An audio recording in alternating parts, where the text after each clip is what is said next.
Y ahora, en vivo, Radio Católica Mundial presenta. La castidad nos enseña la pureza verdadera, la libertad que el Señor Jesucristo nos da y nos enseña a ser hombres verdaderos. Al encontrar el camino de castidad, yo volví a encontrar mi propia femeninidad y mi dignidad propia como mujer. Saberse amados por otra persona. El verdadero amor es abrirse a ese amor que está primero.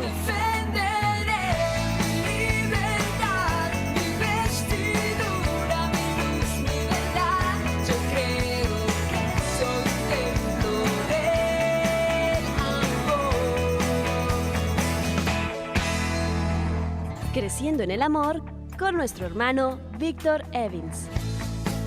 Muy buenas tardes y bienvenidos a su programa Creciendo en el Amor del movimiento Castos por Amor. En el día de hoy, el hermano Víctor Evans o Fray Víctor Evans no nos puede acompañar, se encuentra atendiendo asuntos del movimiento Castos por Amor, así que tengo hoy el gran privilegio y la oportunidad de compartir con ustedes el programa en el día de hoy. Mi nombre es Angélica Duarte, yo hago parte del equipo de Radio Católica Mundial que día a día trabajamos aquí para ustedes. Y también hago parte del movimiento Castos por Amor. Quiero darles las gracias por estar en nuestra sintonía en el día de hoy y darle las gracias también a los operadores que están allí en las radios afiliadas haciendo posible que esta señal se retransmita en tantos lugares de los Estados Unidos y de nuestros países de habla hispana también. Y a ustedes los que están usando la aplicación de EWTN, también gracias por escucharnos por allí, por los radios de onda corta, por la página web. Todos sean bienvenidos. En el día de hoy tenemos un tema que es delicado, pero muy importante que lo tratemos. Así que si alguno de ustedes está con niños, lo dejo a su discreción si están en edad para escucharlo o no, pero es un tema que necesitamos conversar, que como católicos, como personas de fe, necesitamos abrir los ojos y estar alerta a lo que está pasando en nuestros hogares. El tema de hoy es el abuso sexual en los niños. Y quiero empezar compartiendo con ustedes el testimonio de un joven de 25 años español. Y él habla en esta entrevista sobre lo que él vive por haber sido abusado en su niñez. Él dice así: una de las secuelas de los abusos es que sufro amnesia, aunque tengo ciertos recuerdos muy explícitos. Por eso puedo asegurar que me violaron. Son años de mi vida borrados completamente. Ahí están las fobias, los miedos, los terrores. Le preguntan, ¿tenía amigos? Dice, no. Además me sentía diferente a ellos porque mirándola con la mentalidad que tengo ahora de ser un niño, me convirtieron de repente en un adulto. Desde que comencé a sufrir los abusos, me veía diferente al resto de los niños. No podía disfrutar de juegos típicos, me aburrían. Siempre buscaba estar solo. Me volví muy introvertido. Me afectó bastante. Incluso hoy no me sé relacionar. Le preguntan, ¿cuál es la relación actual con sus padres? Dice, 0. Recuerdo la ocasión en que mi madre abrió la puerta de mi habitación y me encontró con los calzoncillos bajados en compañía del abusador. Ella le preguntó entonces a él qué estaba pasando y él respondió que se me habían caído los calzoncillos. Cerró la puerta y se fue. Durante años he estado esperando que ella volviera a abrir esa puerta y me sacara de esa situación. Pero esa puerta nunca se abrió. Yo me quedé dentro y los abusos siguieron. Tengo ansiedad, pánico. En cuanto tengo algún problema, me han robado la infancia. La mía es una vida truncada. Ay, qué pena, amigos, se me sale la emoción al leer el caso de este joven de 25 años. Este es un tema que necesitamos abordar, el tema del abuso sexual infantil, porque tristemente está pasando en nuestras casas más que en la calle. Estamos previniendo a nuestros hijos de no hablar con extraños y el 90% de los casos es en casas nuestras o de algún conocido de la familia. Y el 10% es por alguna persona desconocida. Tengo aquí algunas cifras de una investigación del Centro para el Control y Prevención de Enfermedades que estima que aproximadamente 1 de cada 4 niñas y 1 de cada 6 niños es abusado sexualmente antes de los 18 años de edad. Y esta es una situación que no siempre es denunciada a las autoridades, mucho menos cuando sucede en los hogares. Solamente el 30% de esos casos es denunciado. El daño emocional y psicológico, como lo vimos, en el largo plazo es devastador. ¿Qué se puede hacer? ¿A quién acudir? ¿Cómo podemos reconocer si uno de nuestros hijos ha sido víctima de un abuso sexual, si algo está pasando en casa? Esta y varias preguntas las vamos a resolver con nuestro invitado de hoy. Nuestro invitado de hoy es el licenciado René García, quien está conectado con nosotros vía Skype en la República Dominicana. El licenciado René García es psicólogo clínico especializado en crisis y traumas. Tiene unos 12 años de experiencia profesional, es casado con 2 hijos de 14 y 17 años de edad. Licenciado, bienvenido a Creciendo en el Amor. Bienvenidos a todos los que nos escuchan y gracias por darme el privilegio y la oportunidad de compartir con tan hermosa audiencia este tema tan importante y de tanta trascendencia en la salud emocional, psicológica de las familias y de la sociedad. Así es. Escuchábamos el triste testimonio de este joven de 25 años que al final decía, mi vida es una vida truncada. Yo quisiera preguntarle primero que todo, licenciado, ¿por qué es una vida truncada? ¿Por qué el abuso infantil, el abuso sexual en un niño es tan grave para la adultez?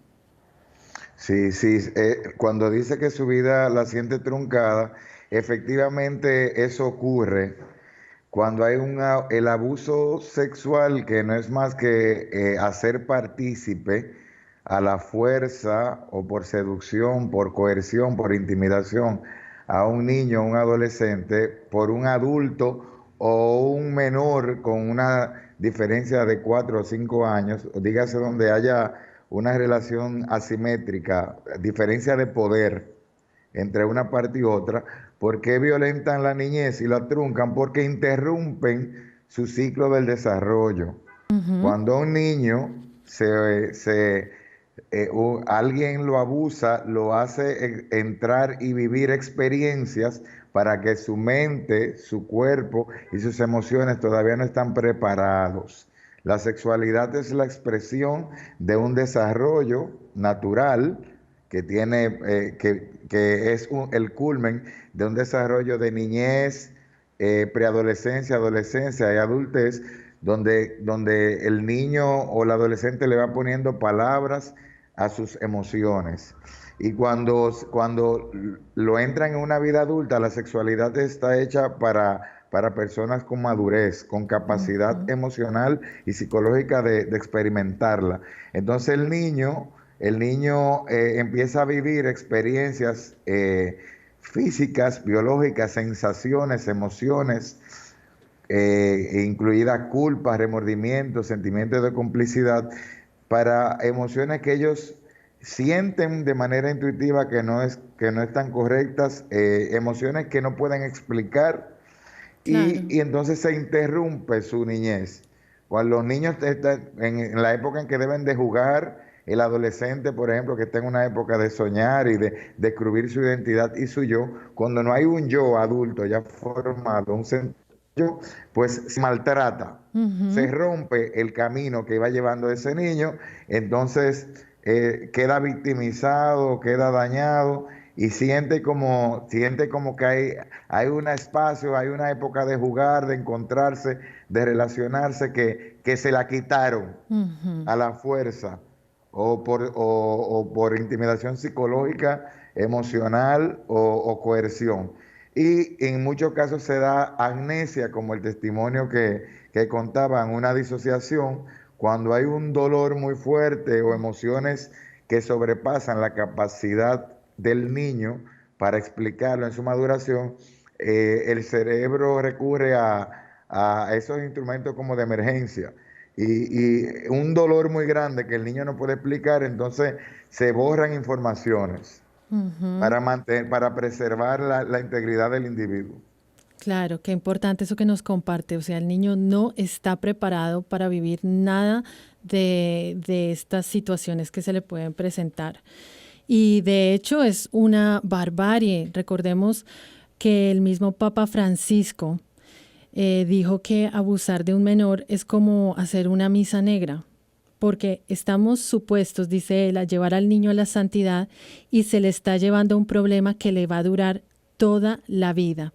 Y el Papa Francisco nos ha dicho que ante esos casos hay que haber cero tolerancia. No hay tolerancia para esas situaciones.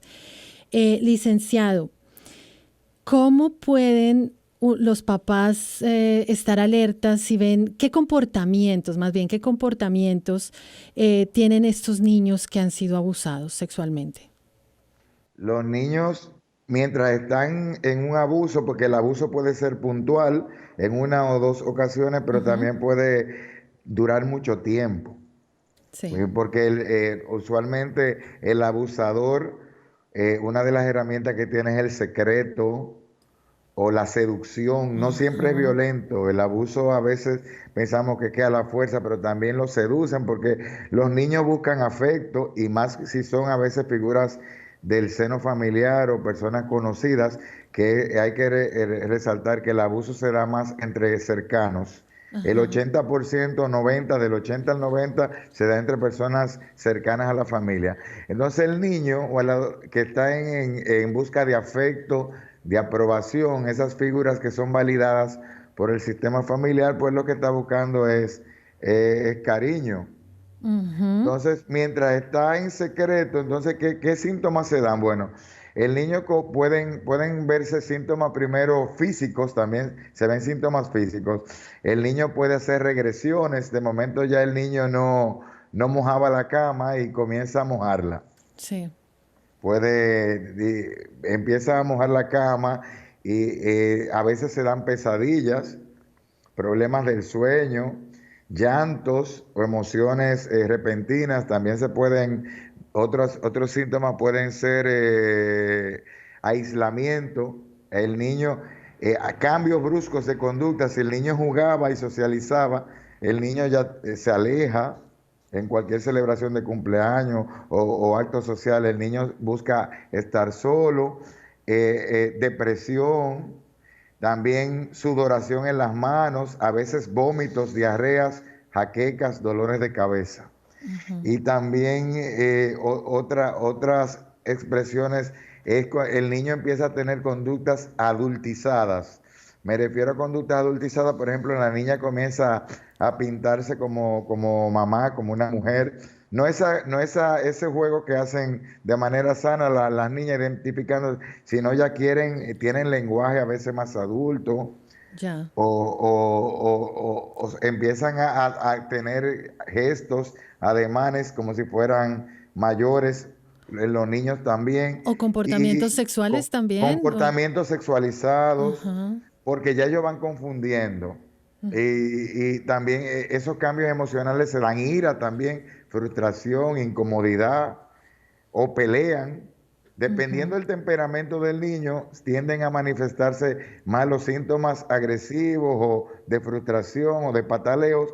Y si el niño, o también de retraimiento, de tristeza, de aislamiento. Problemas en los cambios de comida también, de momento ya o comen mucho por ansiedad y tienden a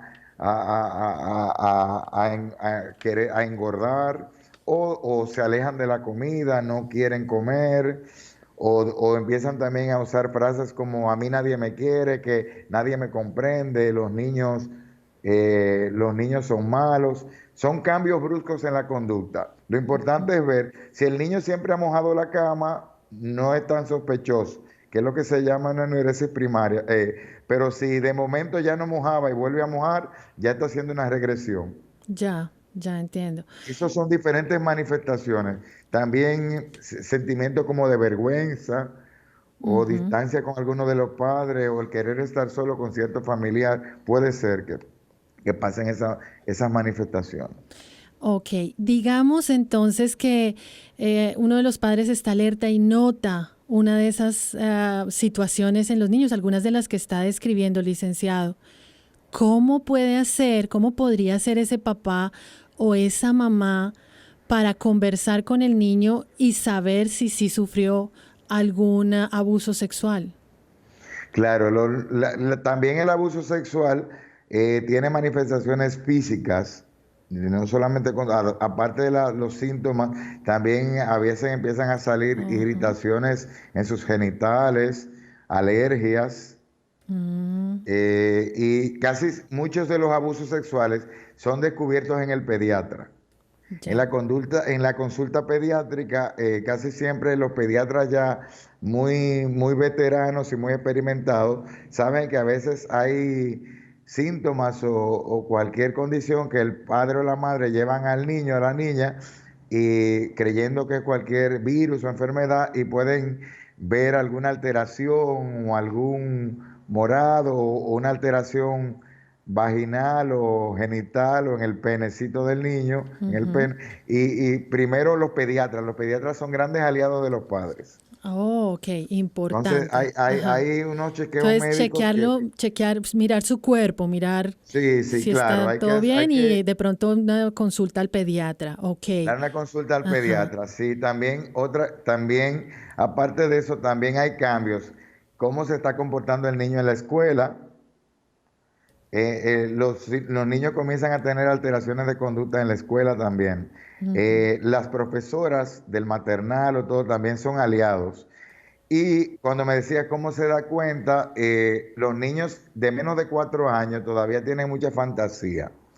Entonces, también a veces hay malas presunciones que se han hecho y hubo casos, sobre todo en los años 80 y principios de los 90, todavía los interrogatorios, tanto forenses y de algunos trabajadores sociales, trabajadoras familiares, no eran muy expertos. Se han hecho muchas investigaciones últimamente y habían preguntas con persuasión o preguntas subjetivas que hicieron que muchos niños cayeran en el síndrome de la falsa verdad o de la falsa realidad. Sí. O de la falsa memoria. Y contaban cosas y de hecho hubo muchos padres y madres y familiares que fueron a prisión y luego fueron descargados.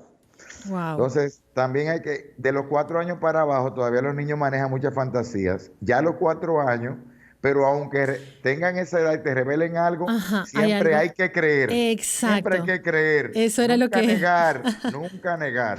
Exacto, por lo más peor fantasía, que puede hacer un papá y una mamá es decir, eso no es mentira, tú lo estás imaginando, porque la mayoría de los casos, cuando un niño habla, el 90% de los casos es verdad. Exactamente, preparándome para este programa leí algunos artículos y decían que era muy rara la ocasión en que el niño mentía, o sea, póngale la firma que no daban una cifra, pero decían que era muy raro, muy extraño. O sea, créanle, si su niño dijo algo o señala algo, es porque algo está pasando.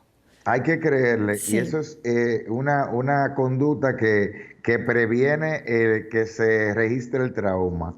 Cuando el niño habla, primero la mayoría de los niños no lo dicen. El 25% de los niños, entre el 25 y el 30, que son los que logran, después de mucha ansiedad, revelar el abuso durante el primer año. Ajá. Luego el Sí. 70%, hay un 20%, luego debe ser 25%, que lo dicen en los primeros 5 años. Y Sí. hay un 55%, un 60% que nunca se sabe, Sí, que es la mayoría, porque la como mayoría. bien usted lo explicó al principio, el niño no sabe qué es lo que le está pasando, no está preparado ni física ni anímicamente para todo eso que está viviendo, entonces por eso no lo comunica. Además de que hay Sí, intimidación, el abusador, está el abusador violento, pero también está el abusador tranquilo, pero que es seductor, sí, para que se salgan del mito de que todo abusador sexual es una persona con trastorno psiquiátrico y violento. Muchos abusadores tienen un problema de personalidad, una falta de control de impulsos o tienen un manejo de ansiedad. Hay personas que tienen una vida sexual normal de la familia, son casados o tienen una vida normal, pero cuando tienen rupturas emocionales en su vida, manejan la ansiedad teniendo sexualidad con los niños. wow, sí. Entonces hay que sacar el mito de que todo el posible abusador tiene un trastorno psiquiátrico que se puede identificar a simple vista. La mayoría, muchos abusadores usted nunca se lo imaginaría. Sí, y me Entonces, parece tan importante, sí, licenciado, que sí. usted esté mencionando eso, porque de hecho yo tuve la oportunidad de conversar con alguien que fue víctima de abuso por seducción. Como bien lo dijo, se fue ganando la confianza del menor con detalles, con regalos, con caricias que cuando llega el momento viene la culpa. Y la víctima en su adultez tuvo momentos difíciles para entender que no fue culpable porque sentía que había sido culpa de ella, porque había sido algo a lo que había sido seducida esta persona. Claro, Entonces, sí, sienten culpa, vergüenza y complicidad. Y explico eso. El niño, cuando lo revelan, primero hay que creerle. Y lo primero que le deben de decir, que me escuchan bien, padre, madre, tutores, profesores, hermanos mayores, porque ellos pueden utilizar, el niño no siempre utiliza el papá o la mamá para revelarlo, busca a la persona de mayor confianza, de un apego más sano que él encuentra en su círculo familiar. ujú, cierto. Entonces, lo primero es decirle, te creo y no eres culpable. Ok, Nunca el menor, porque hay muchos adultos que están confundidos con eso, porque los abusadores en sus declaraciones o en los tribunales o en sus argumentos, siempre el abusador evade la responsabilidad y dice que el niño lo provocó o lo coqueteó o el niño lo provocó. El niño nunca es responsable porque hay una diferencia de poder.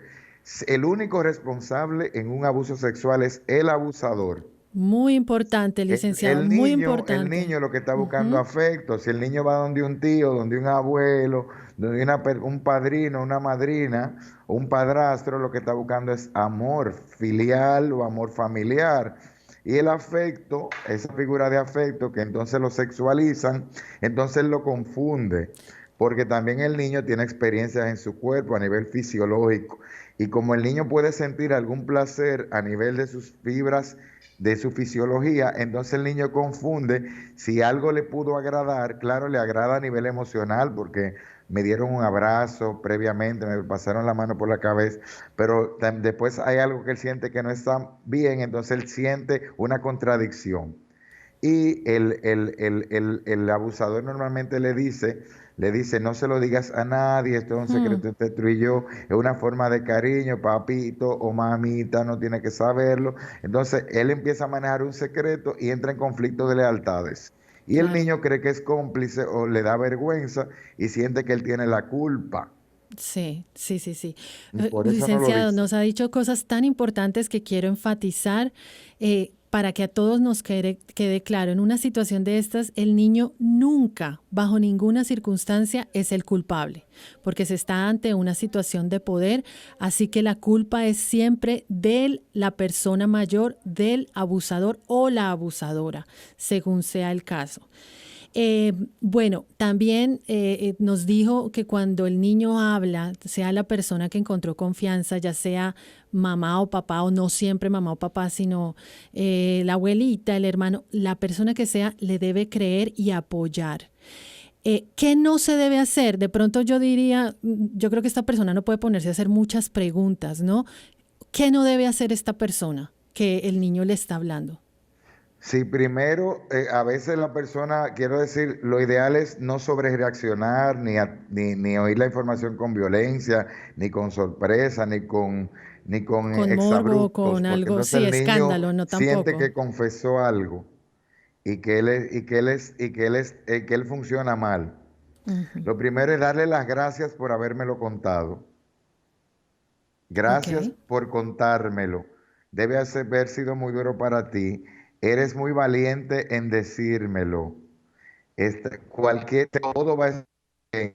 Cualquier que haya pasado no es tu responsabilidad. Si hicieron un exabrupto, porque a veces las emociones nos traicionan, sí. luego pedirle disculpas. Excúsame porque no, para mí fue muy duro, porque te amo, porque me importas. Pero en realidad lo que me sorprendió fue saber que fuiste abusado, pero no tiene que ver contigo.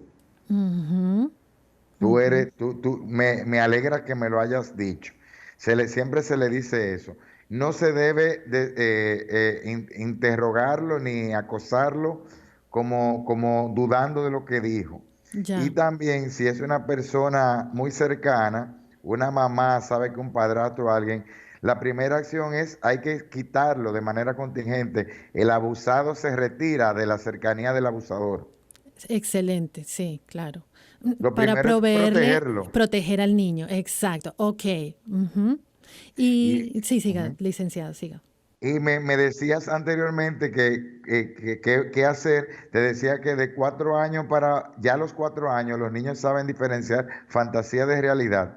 Y ya a partir de los 6 años, casi son 99% fidedignos. Ya un niño de más de 6 años puede contar con la misma veracidad que un adulto, Ya, ok. porque ya ellos saben contar. Ok, entonces volvemos a lo mismo, por hechos, por lo que nos cuenta, hay que creerle a los niños. O Hay que sea, creerle, ujú, decirle que todo está bien, se aparta de la figura del abusador y buscar ayuda.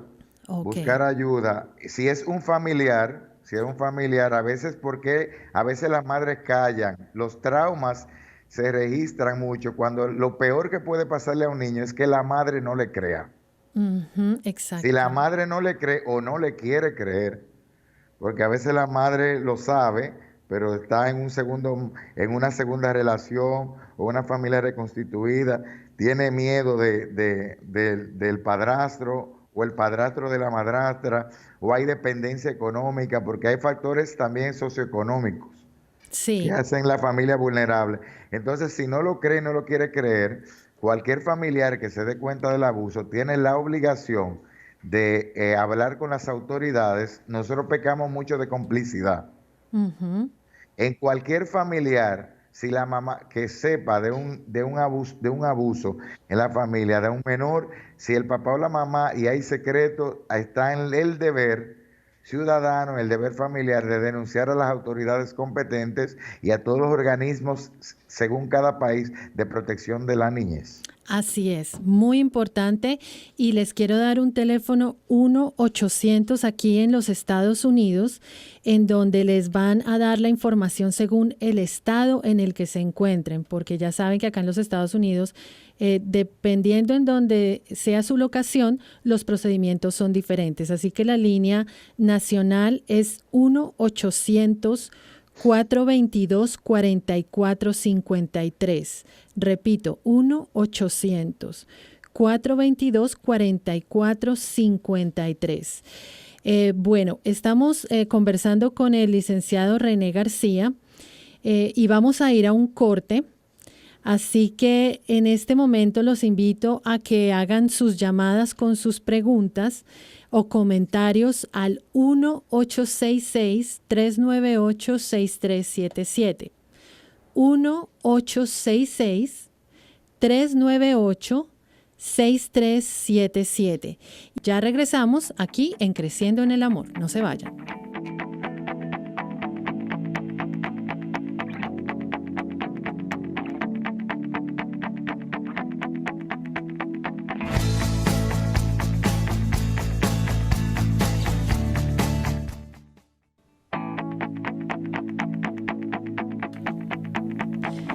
Bueno, sí, continuamos aquí en este subprograma Creciendo en el Amor del movimiento Castos por Amor. En el día de hoy los acompaña una servidora, Angélica Duarte, parte del equipo de EWTN Radio Católica Mundial, conversando con el licenciado René García sobre el tema de abuso sexual en los menores de edad, en los niños.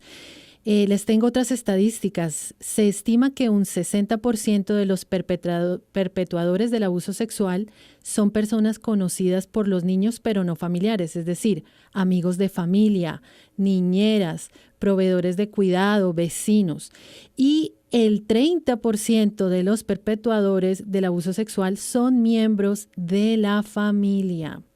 Ahora, dicen también que estas estadísticas no siempre reflejan la verdad de lo que está pasando porque muchas personas no denuncian. Ya el licenciado García nos hablaba de por razones económicas. Hay mujeres que llegan a saber de esta situación de abuso sexual en sus casas y no denuncian, no hacen nada por miedo a perder la estabilidad económica. También por la pena al que dirán. Así que, bueno, estamos conversando con el licenciado. Me llegó una pregunta de texto, creo que no fue respondida. Entonces, dice esta persona, ¿cómo le pregunto al niño si le está pasando esto o si alguien lo ha tocado? O sea, ¿cómo? Porque ya nos explicó, licenciado, que el niño puede ser que trate de contactar a alguien de su familia, le diga, de pronto también hasta por un dibujo, pero si el niño no dice nada y la mamá o el papá está sospechando que algo le sucedió, ¿cómo podemos preguntarle al niño? Bueno, sí, claro, es importante. ¿Cómo le pregunto? Preguntándole como madre directamente en lenguaje de su edad. Tranquilo, mientras menos miedo le tiene el padre o la madre o el tutor a preguntarle, menos miedo tiene el niño a responder. Ajá, como por ejemplo. Mientras naturalmente alguien te ha tocado directamente, dile a papi, dile a mami, hay algo que me quieras decir, hay algo que te haga sentir incómodo en tu cuerpo. Y también lo puede hacer mientras se vaya a dar un baño, mientras lo enseñe, mientras hablen de su cuerpo. También puede decir, vamos a hablar del cuerpo, prevenirlo y decirle, nadie te puede tocar, ni en tus genitales, ni en el lugar donde te sientas incómoda.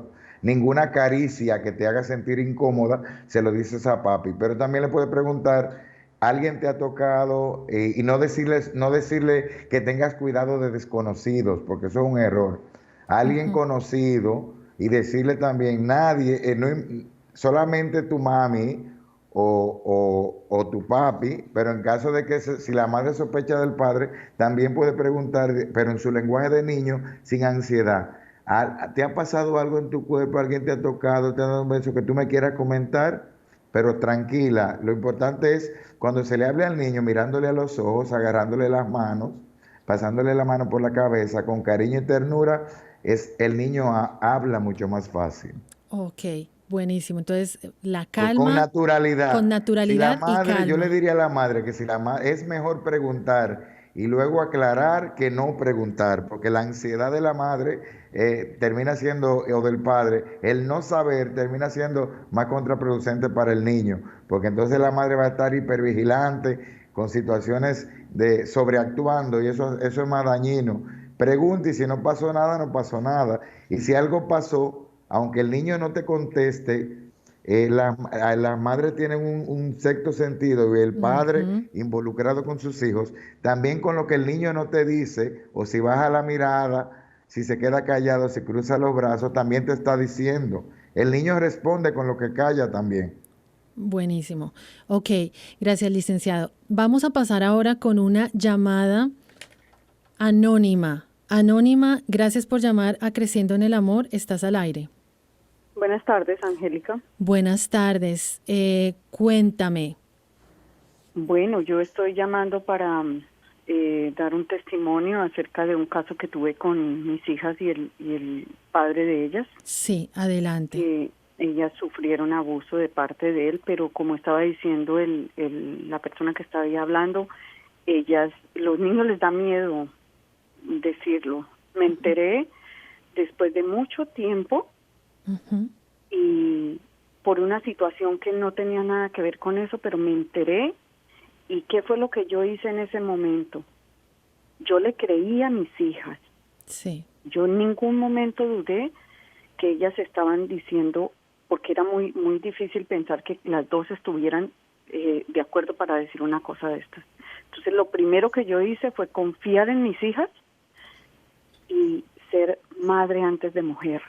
Y eso realmente es lo que ayuda, porque muchas mujeres, como dice la persona también, El por el licenciado miedo a René. lo económico, el licenciado dice, por miedo a lo económico se callan y no saben el daño que le hacen a sus hijas, porque aparte del abuso que han sufrido, tienen que continuar sufriéndolo porque la persona sigue ahí dentro de la casa. Entonces, yo en ese momento, a mí no me interesó yo estaba hasta sin empleo. Sí. Y yo ni pensé en eso, ni por un segundo pensé en eso, porque para mí lo más importante era el bienestar de mis hijas. Claro. Entonces, yo misma lo reporté, a sabiendas de que todo se venía para la familia, no solo para mis hijos, para todos, una cosa devastadora, pero me interesó más que mis hijas estuvieran a salvo y apartarlas inmediatamente de su papá, porque en este caso era él. Entonces, es muy difícil eso, pero hoy en día, esto ocurrió hace 8 años, y yo no me arrepiento nunca de haber hecho lo que hice. Porque para mí lo más importante son mis hijas, ¿sí? Entonces no podía yo tenerlas expuestas al pie de una persona que mentalmente no está bien. Claro que sí. Anónima, muchísimas gracias por tu valentía, por querer llamar al programa y compartir este testimonio que me imagino no es para nada fácil, pero Dios te bendiga por tener el coraje de llamar y compartir esto al aire. Yo creo que compartes algo muy importante, y es que tu prioridad fue el ser mamá. Y recordemos que los hijos son un don de Dios, son un regalo de nuestro Señor. Y antes que ser mujeres, prima el ser madre, el cuidar y el velar por la protección de estos pequeños que han sido puestos a nuestro cuidado. Así que te felicito por lo que compartes, por decir que aunque la situación económica tuya no era la mejor, vemos cómo primó ese deseo de brindarle protección y bienestar a tus hijas.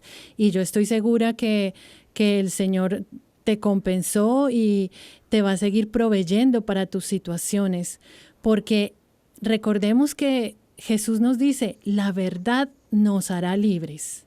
Y a veces es doloroso decir la verdad y cuesta mucho y duele, pero eso es lo que nos va a dar la libertad.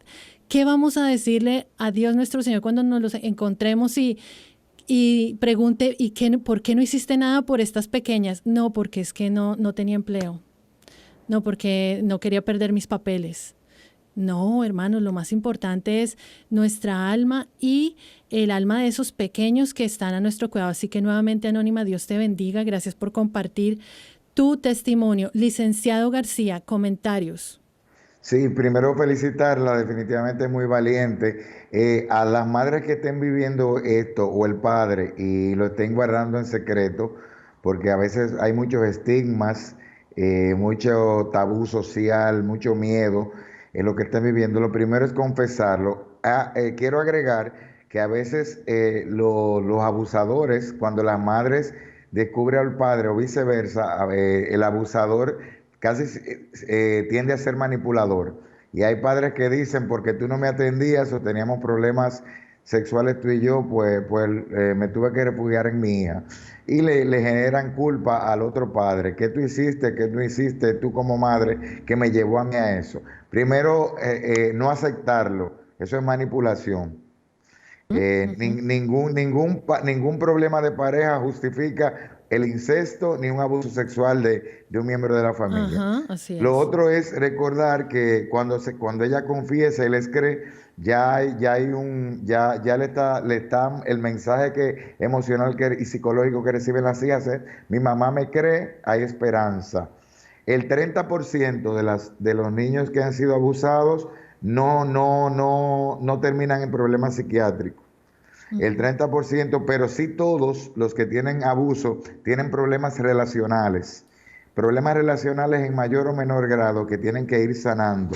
Ajá. Problemas, dígase, de confianza, a veces problemas de confiar en el otro, problemas en las relaciones. También quiero recordar que cuando un familiar, o un papá o una madre ha cometido, la mayoría de los incestos o abusos vienen por el lado paterno, aunque pudiese por la madre, pero son los menos. Los estudios dicen las madres es mucho menor. Siempre recordar que el que abusó sigue siendo familia de la víctima.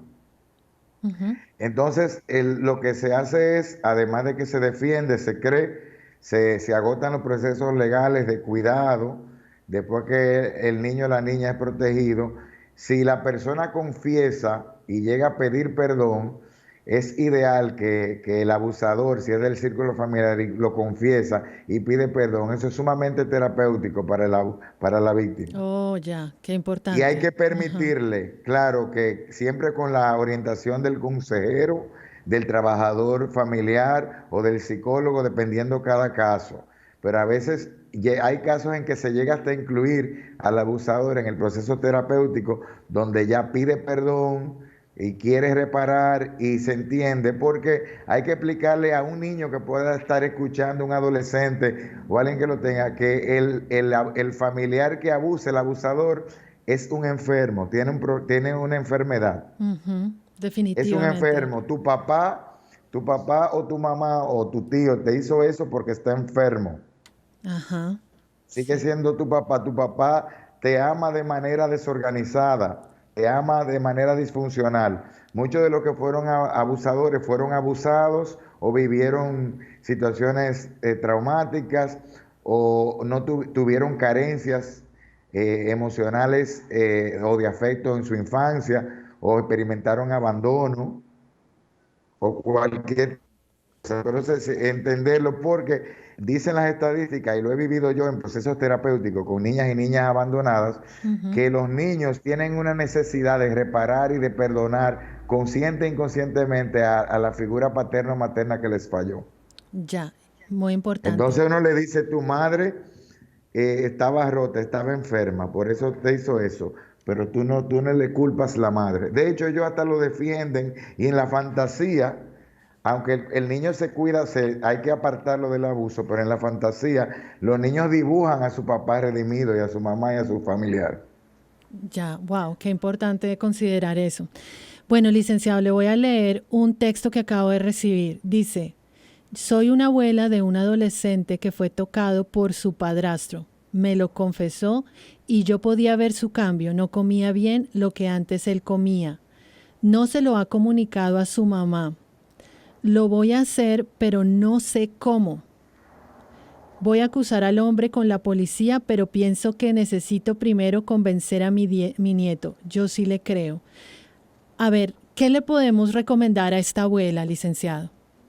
Sí, primero, la abuela como la abuela fue elegida, la persona que el abusado o la víctima elige para confesarle el secreto, es una persona de gran poder sanador para ellos.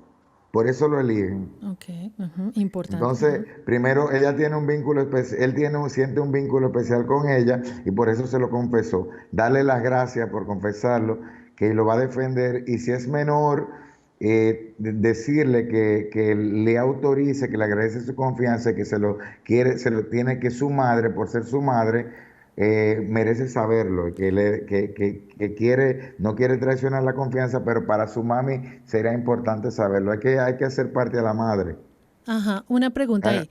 Por ser esa persona elegida, sería bueno entonces que siempre esa persona le tenga como ese espacio de tranquilidad y de armonía al abusado, ¿no es cierto? Una comidita caliente, sí, un espacio en paz, no le va a preguntar de más, donde esa persona pueda encontrar eso que dijiste es sumamente descanso. importante, Ajá. no preguntar de más, porque las confesiones no son secuenciales y automáticas. A veces los niños van confesando de manera gradual.